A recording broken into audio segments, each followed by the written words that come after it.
All right, let's play detective today. Our main suspect, the humble dandelion. Now, you probably think you know this plant inside and out, but what if I told you there are imposters out there, hiding in plain sight? It's time to open the case file. I mean, we see them everywhere, right? That little yellow flower pops up in the lawn, and we immediately think, dandelion. But is it really?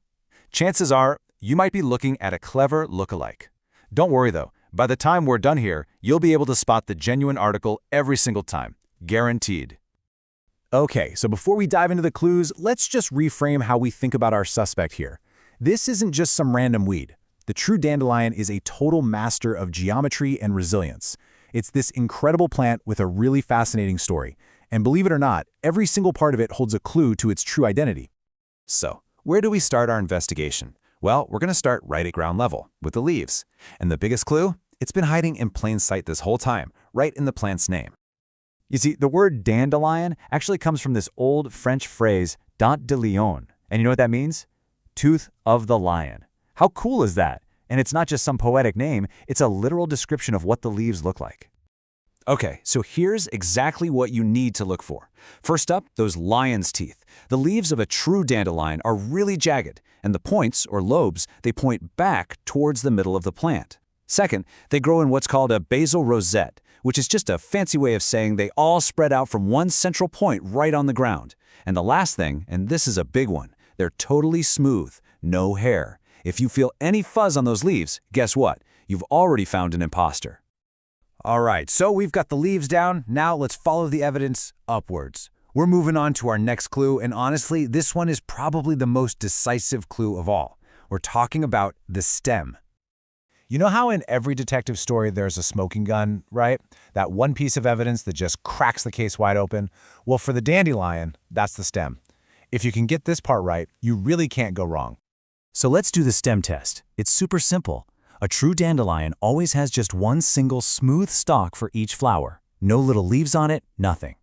But here's the big reveal. If you snap it in half, it's totally hollow inside, like a little straw. And you'll probably see the sticky, milky white stuff ooze out. Now, if the stem you're looking at is solid, or if it has leaves on it, or if it branches out, well, case closed. It's not a true dandelion. All right, we've nailed down the leaves and the stem, so our final set of clues comes from, well, the most famous part of the plant, right? Its beautiful golden flower, and that magical transformation it goes through. Did you know that true dandelions are basically solar-powered? It's true. Their vibrant yellow flower opens up wide in the morning sun, and then it closes up tight at night, or when it's about to rain, kind of protecting itself. It's this really clever little behavior that you can totally watch for. And of course, we all know what happens next, don't we? After it's done being a yellow flower, that golden head does this incredible costume change. It transforms into that iconic white fluffy seed head. You know, the puffball or the dandelion clock we all loved to blow on as kids. And this thing is just a marvel of natural engineering. I mean, seriously, each tiny little seed has its own feathery parachute. The technical term is pappus, and it's perfectly designed to catch even the slightest breeze and just float away. That right there is the secret to the dandelion's incredible success.